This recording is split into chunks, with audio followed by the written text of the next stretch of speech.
할렐루야. 네, 잘 오셨습니다. 여러분, 지난주 설교 제목 혹시 기억나십니까? 네, 지금 몇 분은 당황하시고 계신 것 같은데요. 믿음으로 말미암는 의였습니다. 혹시라도 기억하지 못하신다고 해도 괜찮습니다. 저도 가끔씩은 제가 무슨 설교를 했었는지 기억이 나지 않을 때가 있습니다. 잊어먹는 것은 당연한 현상이지만 그럼에도 계속해서 복습하는 것이 중요한 것 같습니다. 저는 신앙생활이란 복습이 중요하다고 생각하는데 반복, 숙달, 심화, 또 체득, 반복, 숙달, 심화, 체득을 하면서 우리의 신앙이 더욱더 넓어지고 깊어지고 자라간다고 믿고 있습니다. 예수 그리스도를 믿음으로 말미암는 의, 즉 칭의, 칭의의 교리는 기독교 신앙의 핵심이라고, 복음의 핵심이라고 지난주에 말씀을 드렸습니다. 우리가 여전히 죄인이지만 예수 그리스도를 우리가 믿을 때 하나님께서는 예수님의 의를 보시고 우리를 의롭다고 여겨주십니다. 우리가 예수 그리스도 안에서 의롭게 되었다는 의인이라는 이 칭의의 확신을 가지고 살아갈 때 우리는 세상 사람들의 시선에 휘둘리지 않고 세상의 가치관에 휩쓸리지 않고 담대하게 믿음의 발걸음을 내디딜 수가 있는 것입니다. 칭의는 인간의 주관적인 확신이 아니라 하나님의 객관적인 선언입니다. 우리 인간의 확신이 아니라 하나님의 선언이기 때문에 그러므로 흔들림이 없습니다. 만약 흔들리는 것이 있다면 그것은 우리의 믿음일 것입니다.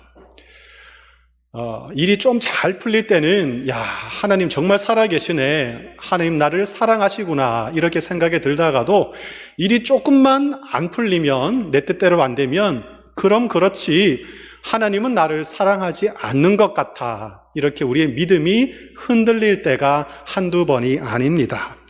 그러나 하나님의 사랑은 한결같습니다. 결코 변함이 없습니다.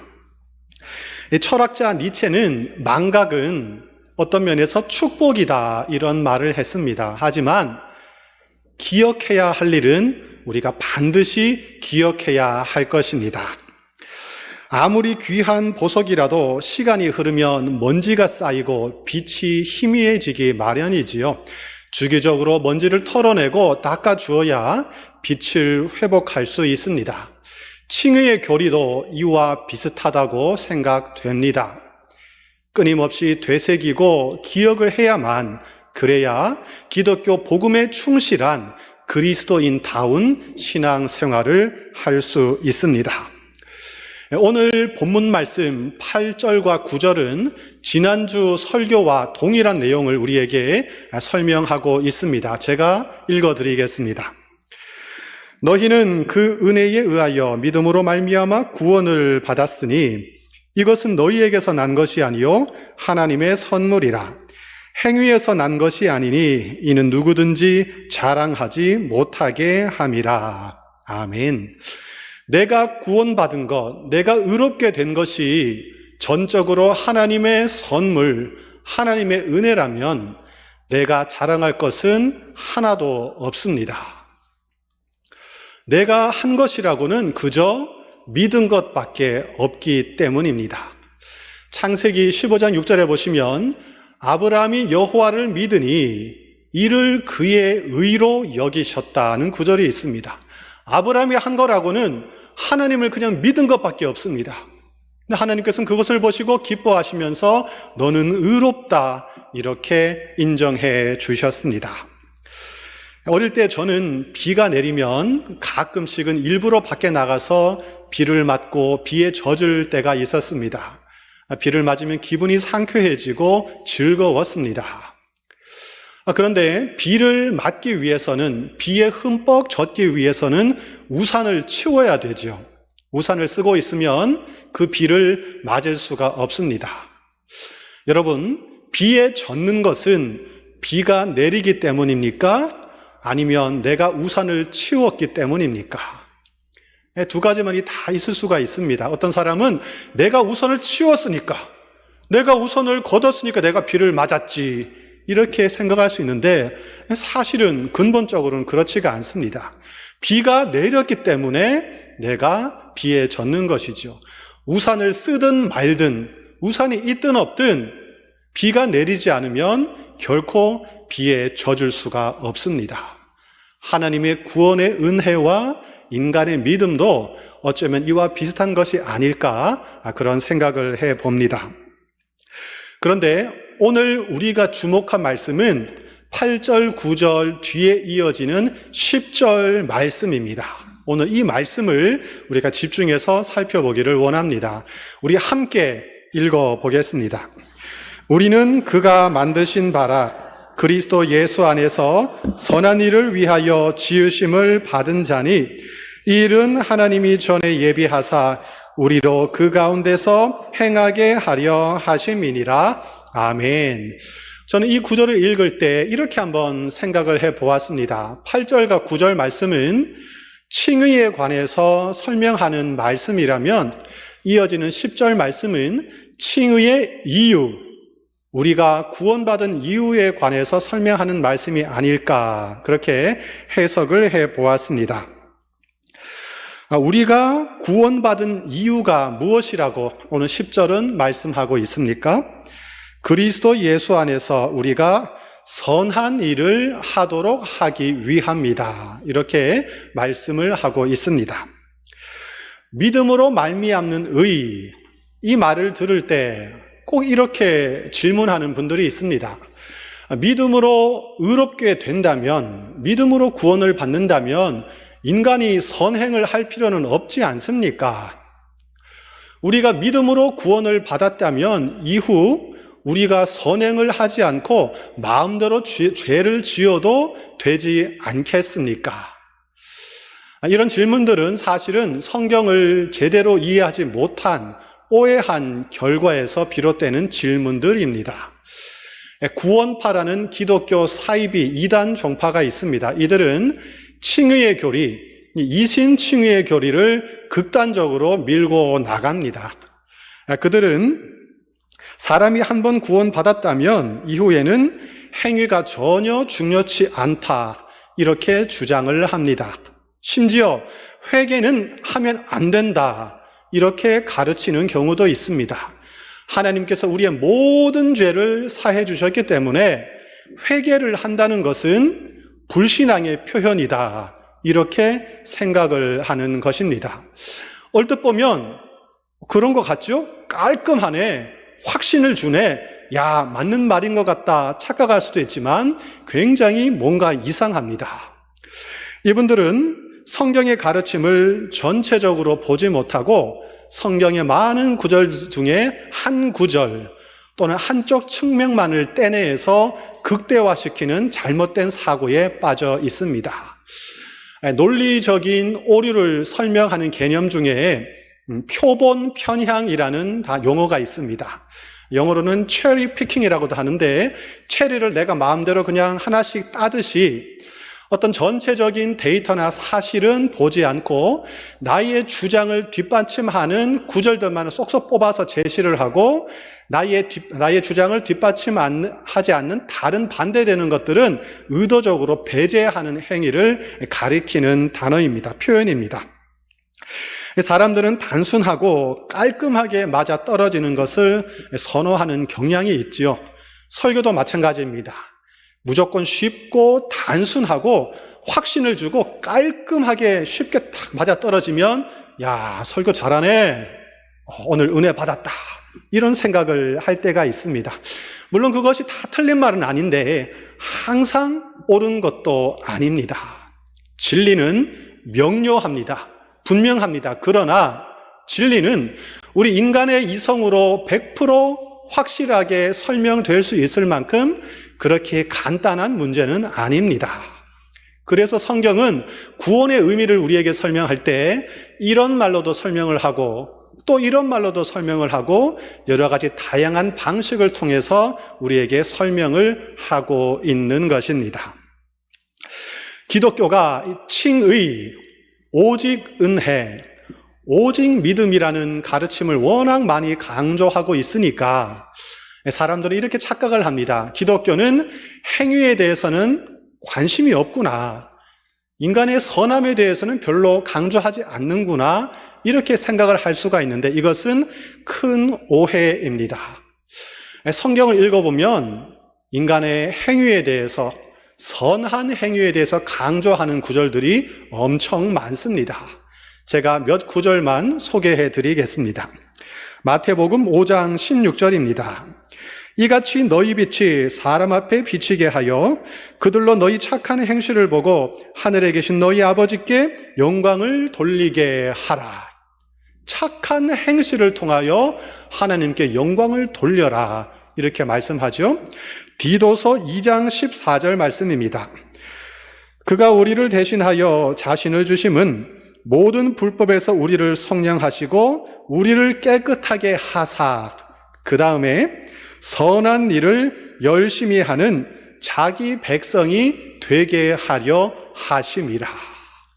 하나님이 우리를 깨끗하게 하신 이유가 있는데 그것은 우리가 선한 일을 열심히 하도록 하기 위함이다.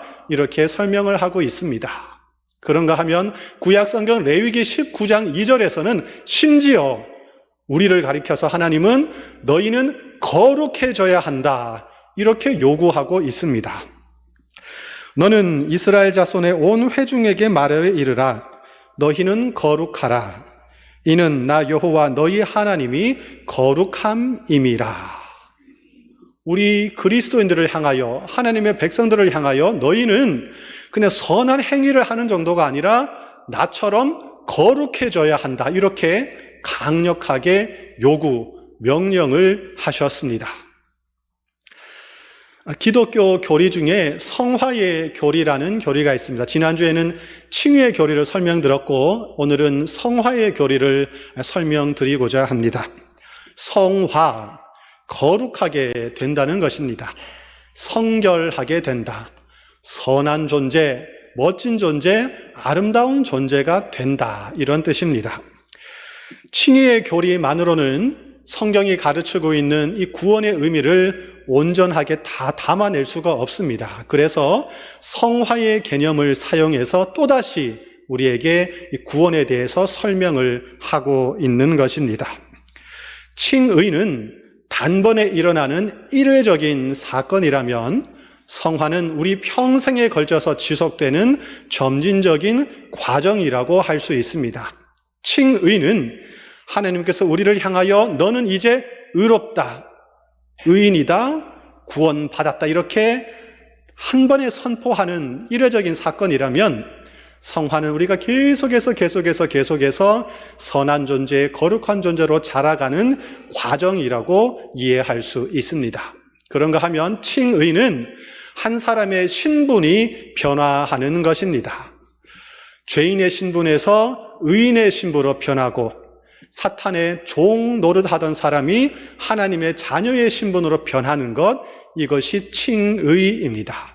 그런데 성화는 한 사람의 말이 바뀌고 생각이 바뀌고 행동이 변하면서 그 사람의 삶과 존재가 진짜로 실제로 선한 사람, 거룩한 사람으로 변화되는 것입니다. 의롭다고 인정되는 것을 넘어서서 실제로 선을 행하고 거룩한 삶을 살아가는 사람으로 변화되는 것, 이것이 바로 성화입니다. 우리는 예수를 믿고 구원을 받으면 거듭났다, 이런 표현을 사용합니다. 거듭났다, 무슨 말일까요? 새로운 가치관으로, 새로운 사람으로 다시 태어났다, 거듭 태어났다, 이런 의미입니다. 어떤 사람이 거듭났다면 그는 이제 영적으로 다시 태어나는 것입니다. 영적으로 아기가 되는 것이죠. 갓 태어난 아기가 계속해서 어른으로 자라가야 하는 것처럼 거듭난 사람, 구원받은 사람, 칭의를 받은 사람은 이제 영적으로 성숙한 어른으로, 성숙한 사람으로 계속해서 자라가야 하는 것입니다. 제가 정확한 출처는 찾지 못했는데 영국의 유명한 찰스 스펄전이라는 목사님이 이런 말을 했다고 합니다. 아기는 완전한 사람이지만 온전한 어른으로 자라가야 합니다. 무슨 말인지 이해되시죠? 아기는 아직은 어리고 연약한 존재이지만 완전한 인간입니다. 그 누구도 어린 아기를 가리켜서 너는 인간이 아니야 이렇게 말할 수가 없습니다. 완전한 인간이니까요. 그러나 아기는 아직은 미숙합니다. 여기저기 부족하고 모자란 것이 많습니다. 그래서 더 성숙한 어른으로 계속해서 자라가야 하는 것입니다. 사람의 생명이 태어나는 것, 새로운 생명이 태어나는 것은 참으로 신비롭고 축하할 일이지요. 흥분되고 가슴이 설레는 일입니다. 그러나 생명이 태어난 것으로, 그것으로 모든 것이 끝난 것은 아닙니다. 우리가 로맨스 드라마를 보면은 한 남자와 한 여자가 연애를 하고 사랑을 하고 헤어졌다가 상처를 받고 우여곡절을 겪다가 마침내 결혼에 꼴이 나는 장면으로 끝이 나는 것을 보게 됩니다. 이 드라마에서는 결혼이 결론처럼 느껴지지만 사실 우리의 인생은 그렇지 않다는 것을 여러분 잘 알고 계실 것입니다. 결혼은 끝이 아니라 이제 시작이죠. 마찬가지로 아기가 태어나는 것은 이제부터 본격적으로 시작을 하는 것입니다. 수많은 시행착오를 겪고 문제와 위기를 극복하면서 성숙한 어른으로 계속해서 자라가야 하는 것입니다. 아이가 자라면서 실수하고 잘못을 했다고 하더라도 자녀의 신분이 취소되는 것은 결코 아닙니다. 부모의 눈으로 볼 때 부모의 눈에는 이 어린아이가 여전히 존귀하고 소중하고 사랑받는 사랑스러운 자녀임에 틀림없습니다. 그러나 그것이 이 아이가 그 상태로 그대로 머물러 있어도 된다는 것을 의미하지는 않겠지요. 30이 되고 40이 되고 50이 되었음에도 불구하고 부모에게 짜증을 내고 내 마음대로 되지 않을 때 화를 내고 부모를 거역하는 어른답지 못하는 행동을 계속해서 하고 있다면 그것을 바라보는 부모의 마음, 다른 사람들의 마음이 어떨까요? 하나님의 마음도 이와 같지 않을까 생각을 합니다. 우리가 구원받은 이유, 다시 말해서 하나님께서 우리를 의롭다고 여겨주신 이유는 우리를 실제로 거룩한 사람, 성숙한 존재로 만들기 위한 것입니다. 예수님을 닮은 사람, 선한 생각을 하고 선한 일을 하는 성숙한 사람으로 빚어 가시는 것이 하나님의 의도이고 목적입니다. 하나님은 우리가 의롭기 때문에 우리를 의인이라고 여겨주시는 것이 아닙니다. 우리를 먼저 의롭다고 여겨주신 다음에 우리를 향해서 너는 의인이다 이렇게 선언하신 다음에 그러니 이제 의롭게 살아라 이렇게 말씀하십니다. 우리가 선을 행해서 우리가 선하게 되어서 구원받는 것이 아닙니다. 반대입니다. 우리가 구원을 받았기 때문에 우리가 의롭다고 인정함을 받았기 때문에 이제부터 우리는 선하게 살아가야 하는 것입니다. 이 순서를 여러분 꼭 명심하시기를 부탁드립니다. 이 자리가 사람을 만든다는 말이 있습니다. 한 16년 전쯤에 제가 목사 안수를 받은 것 같습니다. 목사 안수를 받고 얼마 지나지 않아서 길을 걸어가는데 누군가가 목사님 하고 부르는 소리가 들렸습니다. 저는 저를 부르는 줄 전혀 생각도 못하고 무시하고 걸어가는데 나중에 알고 보니까 저를 부르는 소리였습니다. 깜짝 놀랐습니다. 내가 목사네? 내가 목사였구나. 정신이 바짝 들었습니다. 그리고 저의 몸과 마음가짐이 바뀌기 시작했습니다. 사실은 목사 안수 이전의 저와 목사 안수 이후의 저는 똑같은 사람이었지만 신기하게도 저는 다른 사람으로 바뀌기 시작했습니다. 내가 누구인지를 정확하게 인식하는 것, 나의 정체성을 분명하게 확립하는 것은 대단히 중요한 일입니다. 내가 누구인지를 정말로 제대로 인식하고 깨달을 때 나의 삶은 바뀌기 시작합니다. 하나님께서 여러분에게 이렇게 말씀하십니다. 격려하시면서 또 도전을 하십니다. 예수 그리스도 안에서 너는 의롭게 되었다. 내가 너를 의롭다고, 의인이라고 선언한다. 누가 뭐래도 너는 나의 사랑받는 아들이다, 딸이다. 이것을 의심 없이 받아들여라. 그러니 이제 너는 나의 자녀로서 나의 자녀답게 살아가야 한다. 옛 습관을 벗어버리고 너의 신분에 걸맞는 삶을 살아가길 바란다. 신분의 변화는 관계의 변화로 이어지게 되어 있습니다. 이제 하나님과 우리의 관계는 아버지와 자녀의 관계가 되었습니다. 거룩하시고 영화로우신 창조주 하나님이 우리의 아버지라고 성경은 말씀하고 있습니다. 그래서 성화는 아버지의 명예와 관련되는 문제이기도 한 것입니다. 우리는 아버지의 명예를 실추시켜서는 안 될 것입니다. 하나님의 자녀인 우리가 거짓말을 하고 악한 말을 하고 악한 행위를 일삼으면 그것은 아버지의 명예를 더럽히는 것이 되고 맙니다. 아버지가 거룩하시면 자녀도 거룩해야 하고 아버지가 선하시면 자녀도 선한 것이 마땅한 이치이죠. 우리가 선한 일을 하고 거룩한 삶을 살아가면 하나님은 그 모습을 보시고 흐뭇하게 미소를 지으시면서 기뻐하시고 영광을 받아주실 것입니다.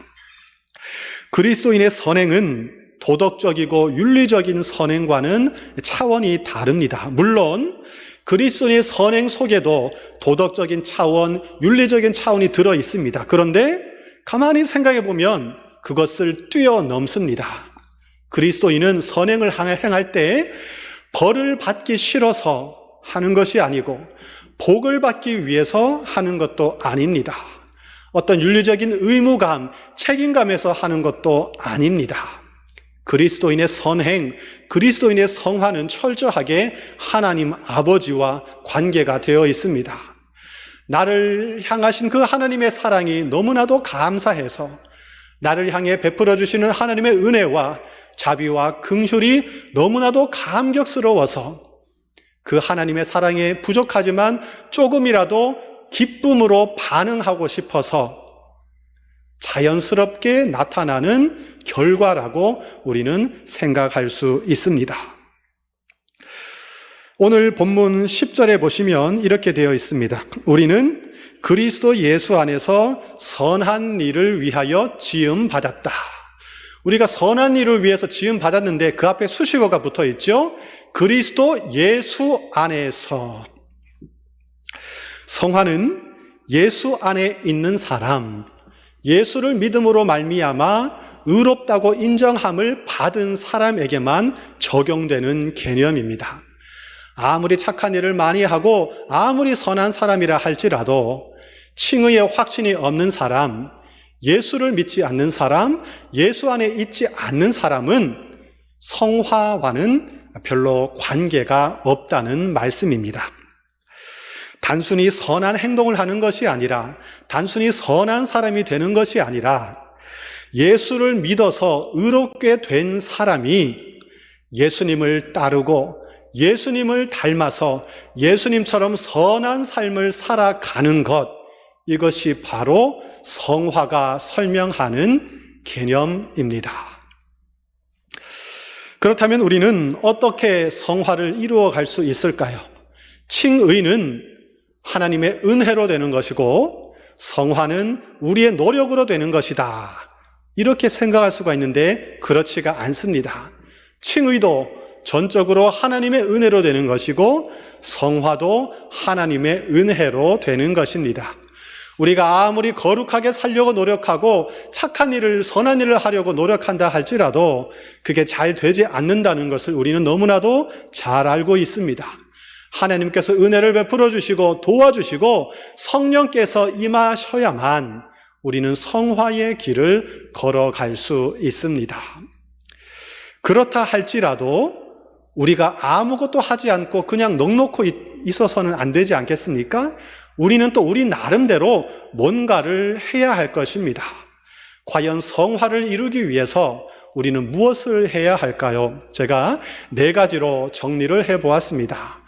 이것이 오늘 설교의 결론이라고 생각하시고 좀 잘 기억해 두셨다가 일상 가운데 실천하시며 살아가시기를 부탁드립니다. 첫째, 내가 누구인지를 되새기는 것입니다. 기회가 있을 때마다 자신의 정체성을 계속해서 떠올려 보는 것입니다. 나는 예수님을 믿음으로 말미암아 의롭게 된 사람이다. 내 안에는 예수님이 들어와 계신다. 세상 누가 태클을 걸더라도 인정하지 않는다 할지라도 나는 하나님의 아들이다. 하나님의 딸이다.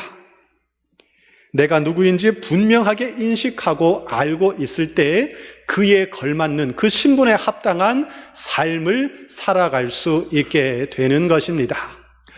호랑이는 아무리 배가 고파도 잡초는 뜯어먹지 않는다. 이런 말을 제가 들은 적이 있습니다. 우리는 하나님의 자녀입니다. 아무리 배가 고파도 아무리 세상에 우리를 유혹하고 공격한다 할지라도 내가 하나님의 자녀라는 거룩한 자부심, 거룩한 정체성을 기억하시면서 당당하게 세상을 살아가겠다. 나는 하나님의 자녀이니 더러운 일은 하지 않겠다. 날마다 이렇게 결단하시는 여러분들 되시기를 축복합니다. 둘째, 하나님의 사랑을 묵상하는 것입니다. 지금 이 시간에도 우리 눈에 보이지 않지만 하나님의 사랑이 따스하게 여러분을 감싸고 있다는 것을 여러분 믿으십니까? 나는 하나님께 사랑을 받고 있다. 하나님은 나를 그냥 두고 보기에도 너무나 아까워하실 만큼 너무나도 나를 사랑하고 계신다. 하나님은 내가 너무나도 사랑스러워서 어찌할 바를 모르신다. 만약 이 하나님의 사랑이 느껴지지 않는다면, 이해가 되지 않는다면 여러분이 지금 사랑하는 어떤 사람이 있을 텐데 그 사람을 한번 마음속에 떠올려 보시기를 바랍니다. 떠올려 보셨습니까? 진짜로 지금 떠올려 보시라는 말씀입니다. 네, 한번 생각해 보십시오. 또 가끔씩은 사랑하면 안 될 사람을 또 사랑하는 사람이 있는데 그건 아니고 정말 내가 사랑하는 사람을 한번 생각해 보십시오. 내가 그 사람을 얼마나 사랑하고 있는지, 어떻게 사랑하고 있는지 한번 생각을 해 보십시오. 하나님은 여러분이 그 사람을 사랑하고 있는 것만큼, 아니 그보다 더 강력하게, 아니 그것과는 비교할 수 없을 만큼 여러분을 사랑하고 계십니다. 우리가 그 하나님의 사랑을 깨달을 때, 하나님의 사랑을 충분히 받고 있음을 자각할 때 우리는 하나님이 기뻐하시는 일을 점점 더 많이 하려고 할 것입니다. 우리가 하나님의 사랑 안에 머물러 있을 때 우리는 하나님이 싫어하시는 일을 점점 더 멀리 하게 될 것입니다. 셋째, 행위보다 존재에 집중하십시오. 우리가 선한 행위, 착한 행실을 너무 거기에 집중하고 집착을 하다 보면 우리는 또다시 율법주의에 빠질 위험이 있습니다. 우리는 행위로는 절대로 의롭게 될 수가 없습니다. 행위에 초점을 맞추기보다는 나의 존재가 어제보다는 더 나은 존재, 더 좋은 존재, 더 멋진 존재가 되는데 관심을 가지시기를 바랍니다. 예수께서 말씀하셨습니다. 마태복음 7장 18절 말씀인데요. 좋은 나무가 나쁜 열매를 맺을 수 없고 못된 나무가 아름다운 열매를 맺을 수 없느니라. 우리가 좋은 사람으로 자라가면, 우리가 좋은 사람이 되면 선한 행위는 자동적으로, 결과적으로 나타나게 될 것입니다. 말씀을 통해서 영의 양식을 잘 섭취하시고 기도를 통해서 영의 호흡을 부지런히 하시고 계속해서 하나님의 사랑 안에 머물러 있을 때, 그 하나님의 사랑을 계속해서 우리가 부여받을 때 우리의 존재는 점점 더 온전한 존재로, 더 나은 존재로 성숙해 가게 될 것입니다. 그러면 자연스럽게 선행의 열매를 맺게 될 것입니다. 넷째, 여러분을 다루시는 하나님의 손길에 성실하게 반응을 하십시오. 저는 이것이 가장 중요하다고 생각을 합니다. 지금 우리의 눈에 보이지 않지만 하나님께서 여러분을 계속해서 다루고 계십니다. 하나하나 빚어가고 계십니다. 우리가 인식하지 못할 뿐입니다. 예수를 믿음으로 의롭게 된 사람들에게 이제 성령님께서 찾아오십니다. 성령께서 그 마음에 들어가셔서, 그 내면에 들어가셔서 우리를 거룩한 존재로 변화시켜 가십니다. 이것이 성화입니다. 성령께서는 우리로 하여금 하나님의 말씀이 들리게 하십니다. 우리의 죄와 상처와 연약함을 직면하게 하십니다. 회개하게 하시고 때로는 가슴을 치며 애통하며 눈물을 흘리게 만드십니다. 우리에게 거룩을 향한 열망을, 열정을 불어넣어 주십니다. 그러므로 성령님의 음성에 귀를 기울이시는 연습을 하시기를 바랍니다. 처음에는 잘 안 되는데 계속해서 연습을 하다 보면 여러분의 내면을 통해서, 여러분의 양심을 통해서 들려오는 성령님의 음성을 조금씩 들을 수가 있을 것입니다.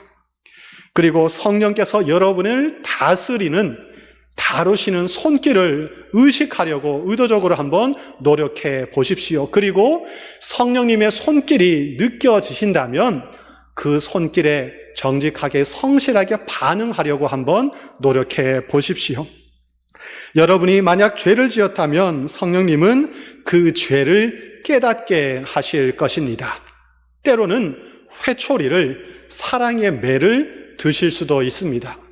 여러분이 계속해서 잘못된 길을 걸어간다면 성령께서는 고난을 주셔서라도, 고난을 통해서라도 여러분의 발걸음을 다시 돌리도록 만들어 주실 것입니다. 여러분이 누군가를 미워하고 누군가에게 상처를 주었다면 마음이 불편해서 견딜 수 없도록 성령님은 여러분의 마음을 흔들어 버릴 것입니다. 감사할 상황이라면 감사하시고, 기뻐할 상황이라면 기뻐하시고, 용서할 상황이라면 용서를 하시고, 회개할 상황이라면 회개를 하시고, 간구할 상황이라면 간구를 하시기를 바랍니다. 성령님께 여러분 자신을 온전히 맡겨드리고 성령님의 손길에 성실하게 반응하면서 한 걸음씩 나아가시기를 바랍니다. 우리가 선한 행동을 하기 위해서 애쓰고 노력하고 힘을 쓰는 것도 물론 의미 있고 좋은 일이지만 그보다는 성령께서 나를 다루시는 그 손길을 의식하고 거기에 나를 온전히 맡겨드리는 것, 그것이 더 효과적이고 지혜로운 방법입니다. 신앙이란, 믿음이란 하나님의 손에 붙들려서 하나님께 이끌려서 그렇게 걸어가는 과정입니다. 성령께서 여러분의 교만과 아집과 잘못된 습관을 깨뜨리시고 예수 그리스도의 성품을 닮은 거룩한 사람으로 계속해서 만들어 가실 것입니다. 성화는 결코 쉽지 않은 과정입니다. 수없이 넘어지고 낙심하고 좌절할 때도 있습니다. 성령께서 여러분을 깨뜨리시고 여러분의 모난 부분을 깎으시고 여러분을 빚어가실 때 그것이 굉장히 아프게 느껴질 수도 있습니다. 우리의 힘으로는 감당할 수 없겠지요. 그러나 성령님이 역사하시면, 우리가 성령님께 우리 자신을 온전히 내어드리면 우리는 성화의 길을 멋지게 담대하게 걸어갈 수 있을 것입니다. 우리 안에 착한 일을 시작하신 하나님께서 반드시 그 일을 이루어 주실 것을 믿습니다. 빌립보서 1장 6절의 말씀입니다. 너희 안에서 착한 일을 시작하신 이가 그리스도 예수의 날까지 이루실 줄을 우리는 확신하노라. 아멘. 예수 그리스도를 닮은 좋은 사람, 선한 사람, 성숙한 사람으로 계속해서 자라가시는 복된 여러분들 되시기를 축복합니다. 이것이 바로 우리가 구원받은 이유입니다. 하나님께서 여러분을 의롭다고 인정해 주신 이유입니다. 칭의의 확신 속에서 날마다 성화를 이루어 가시는 인천 제1교회 모든 성도님들 되시기를 다시 한번 축복합니다. 기도하겠습니다. 하나님 아버지, 우리를 의롭다고 여겨주시고 하나님의 자녀로 삼아주신 구원의 은혜에 감사를 드립니다. 우리가 이 구원과 칭의의 확신 속에서 참된 기쁨을 누릴 수 있도록 도와주옵소서. 그러나 하나님, 주님께서 우리를 의롭다고 여겨주신 데에는 더 큰 목적이 있다는 사실을 오늘 배웠습니다. 우리는 거룩하신 하나님 아버지의 자녀가 되었습니다. 이제 그에 걸맞는 거룩한 삶을 살아가기를 간절히 소원합니다. 예수 그리스도의 성품을 품고 예수 그리스도를 닮은 예수 그리스도의 사람들로 살게 하여 주시옵소서. 하나님께 벌을 받을까 봐 두려워서 하는 것이 아니라 값없이 베푸시는 하나님의 사랑에 반응하여 감사하는 마음과 자원하는 심령으로 선한 일을 행하는 사람들이 되게 하여 주시옵소서. 성화를 향한 거룩한 열망을 가지고 우리를 격려하고 인도하시는 성령님의 손길에 자신을 의탁하며 날마다 성화를 이루어가는 우리가 되게 하여 주시옵소서. 때로는 더디지만 한 걸음씩 계속해서 거룩한 존재로 성숙해 가며 선한 일을 행함으로 말미암아 하나님의 명예를 높여드리는 주님의 자녀들이 다 되게 하여 주시옵소서. 예수님의 이름으로 기도드립니다. 아멘.